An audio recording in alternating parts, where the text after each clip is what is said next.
ഈശോ മിശിഹായ്ക്ക് സ്തുതിയായിരിക്കട്ടെ. ഏവർക്കും ഈസ്റ്റർ ആശംസകൾ.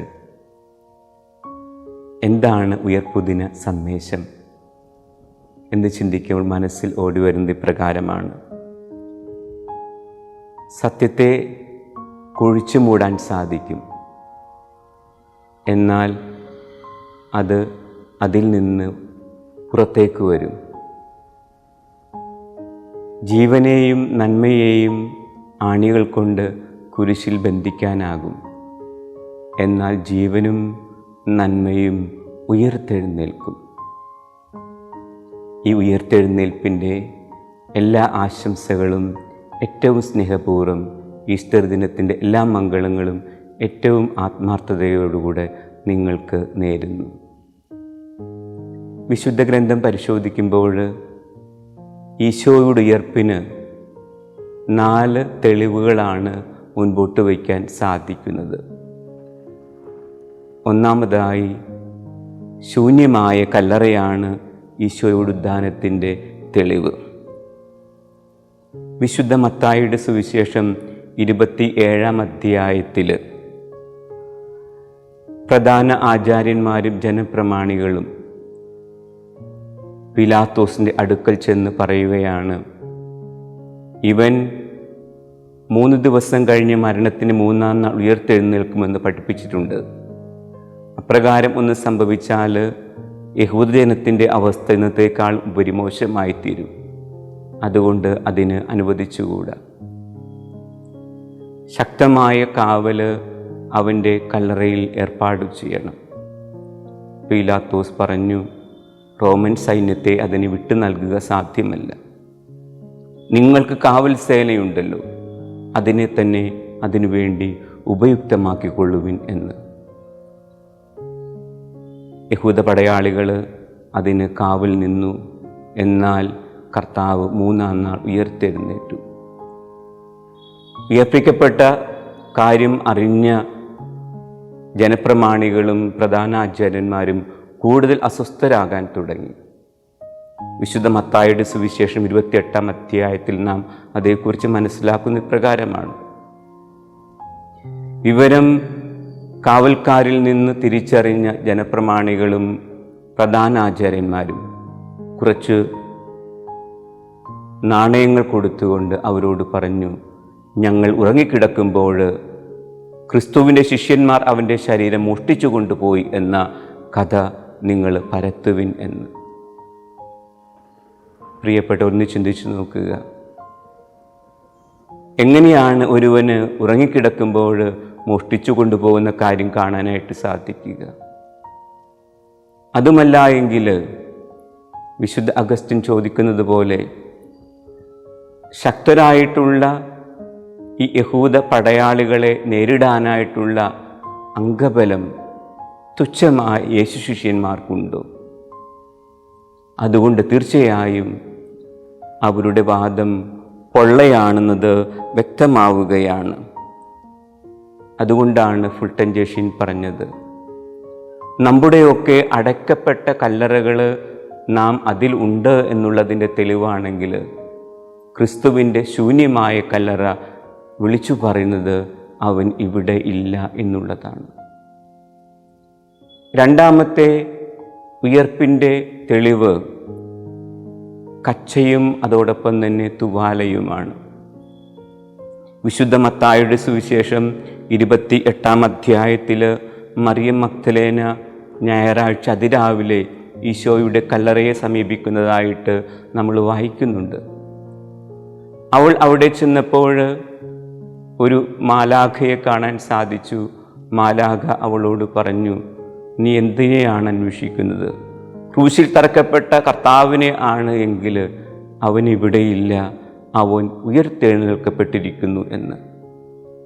ഇക്കാര്യം മറിയം മഗ്ദലേന ഓടിച്ചെന്ന് പത്രോസിനെയും യോഹന്നാനെയും അറിയിക്കുകയും അവർ വന്ന് കല്ലറ പരിശോധിച്ചപ്പോൾ അകലെ മാറിക്കിടക്കുന്ന മുഖം മൂടുവാൻ ഉപയോഗിച്ചിരുന്ന തുവാലയും ഈശോയെ പൊതിഞ്ഞിരുന്ന കച്ചയുമാണ് കാണാൻ സാധിച്ചത്.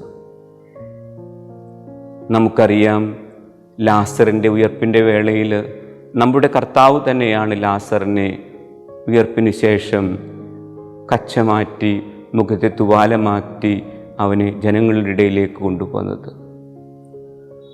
ഒരാളുടെ മൃതമായ ശരീരം മോഷ്ടിക്കുമ്പോൾ ആരെങ്കിലും മോഷ്ടാക്കൾ ഇതുപോലെ കച്ച കൂടാതെ, മുഖ ആവരണം കൂടാതെ മൃതശരീരം മോഷ്ടിക്കുക സാധാരണഗതിയിൽ സാധ്യമല്ല. അതുകൊണ്ട് മാറിക്കിടക്കുന്ന കച്ചയും തുവാലയും ക്രിസ്തുവിൻ്റെ ഉദ്ധാനത്തിന് ഉത്തമമായ തെളിവാണെന്ന് നമുക്ക് പറയാൻ സാധിക്കും. മൂന്നാമതായി, ക്രിസ്തുവിൻ്റെ പ്രത്യക്ഷീകരണത്തിൻ്റെ ഏറ്റവും വലിയ തെളിവ് അവിടുത്തെ ശിഷ്യന്മാരുടെ ഇടയിലുള്ള പ്രത്യക്ഷപ്പെടലുകളാണ്.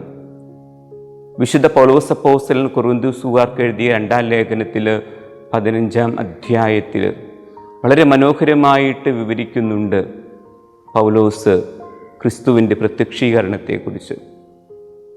അവിടെ പൗലോസ് അപ്പോസ്തലൻ പ്രകാരമാണ് പറയുന്നത്: ക്രിസ്തു ആദ്യം പത്രോസിനും തുടർന്ന് മറ്റപ്പോസ്തലന്മാർക്കും തുടർന്ന് 500-ലേറെ വരുന്ന തൻ്റെ ശിഷ്യഗണത്തിനും ഒടുവിൽ അകാലജാതനെ പോലെ തനിക്കും പ്രത്യക്ഷപ്പെട്ടു എന്ന്.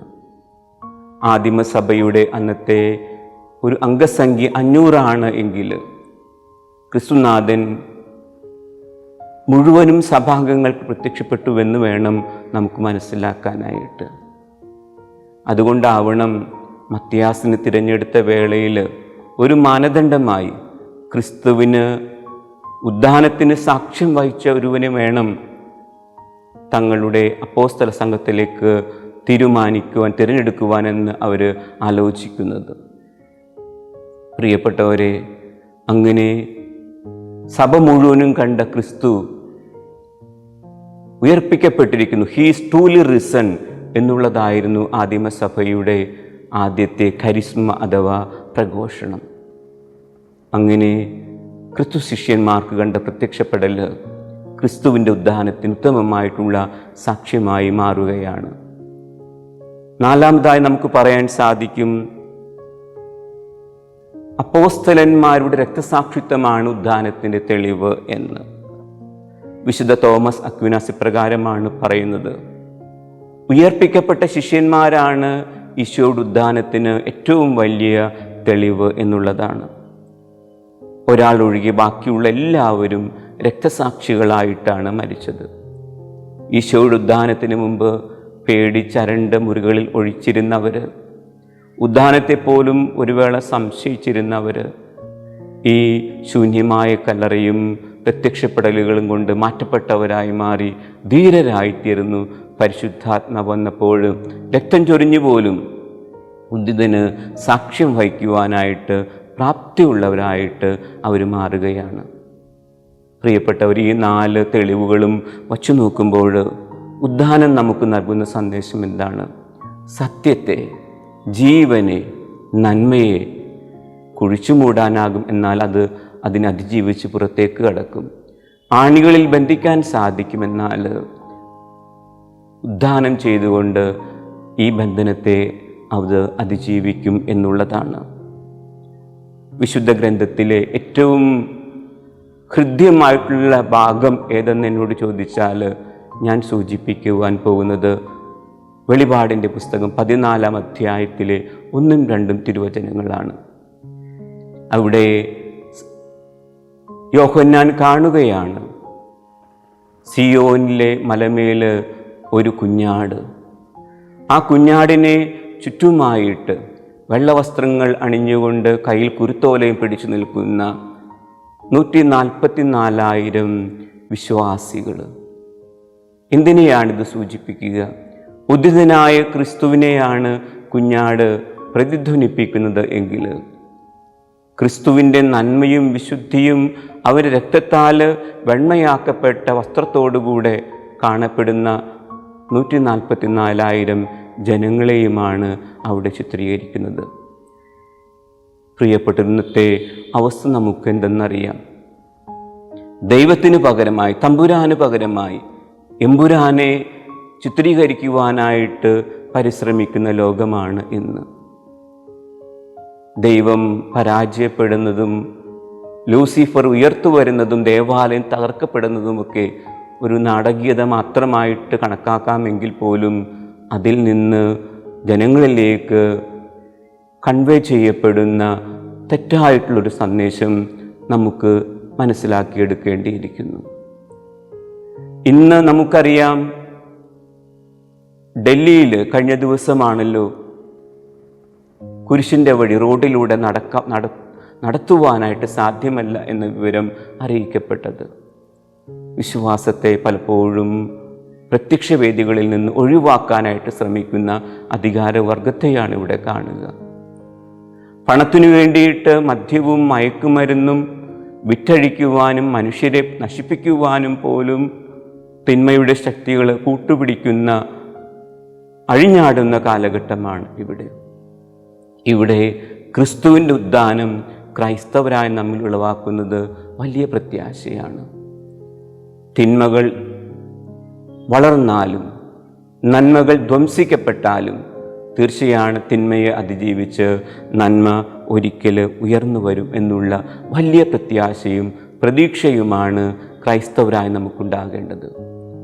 വിശുദ്ധ യോഹന്നാനിൽ കാണപ്പെട്ട വെളിപാട് ഭാവിയിലെ സഭയുടെ മഹത്വത്തെക്കുറിച്ചാണ് 14-ാം അധ്യായത്തിൽ 1-2 തിരുവചനങ്ങളിലൂടെ വെളിവാകുന്നത്. സഹനങ്ങളുടെ നാളുകൾ കടന്നു പോകും, നന്മയുടെ ദിനങ്ങൾ കടന്നു വരും. ആ ഒരു പ്രത്യാശയിൽ മുന്നേറാനായിട്ട് നമുക്ക് സാധിക്കട്ടെ. വിശുദ്ധനായിട്ടുള്ള ജോൺ പോൾ രണ്ടാമൻ പാപ്പയുടെ വാക്കുകൾ അനുസ്മരിച്ചുകൊണ്ട് എൻ്റെ സന്ദേശം ഞാൻ ചുരുക്കുകയാണ്. പാപ്പ ഇപ്രകാരം എഴുതിയിട്ടുണ്ട്: Do not throw yourself in despair. We are Easter people. Alleluia is our song. നാം ഉയർപ്പിൻ്റെ ജനതയാണ്. അല്ലെലൂയ ഗീതമാണ് നമ്മുടെ ഗാനം. അതുകൊണ്ട് നിരാശ വെടിഞ്ഞ് ഈ ലോകത്തിൽ തിന്മയ്ക്കെതിരെ യുദ്ധം ചെയ്ത് നന്മയുടെ ഉയർപ്പിനു വേണ്ടി കാക്ഷിക്കുന്നവരായിട്ട് തീരാനായിട്ട് ഈ ഉയർപ്പ് തിരുനാൾ നമ്മെ സഹായിക്കട്ടെ എന്ന് ആശംസിക്കുന്നു, പ്രാർത്ഥിക്കുന്നു. ഏവർക്കും ഒരിക്കൽ കൂടെ ഈ ഉദ്ധാന തിരുനാളിൻ്റെ ആശംസകളും പ്രാർത്ഥനകളും ദൈവം നമ്മെ അനുഗ്രഹിക്കട്ടെ.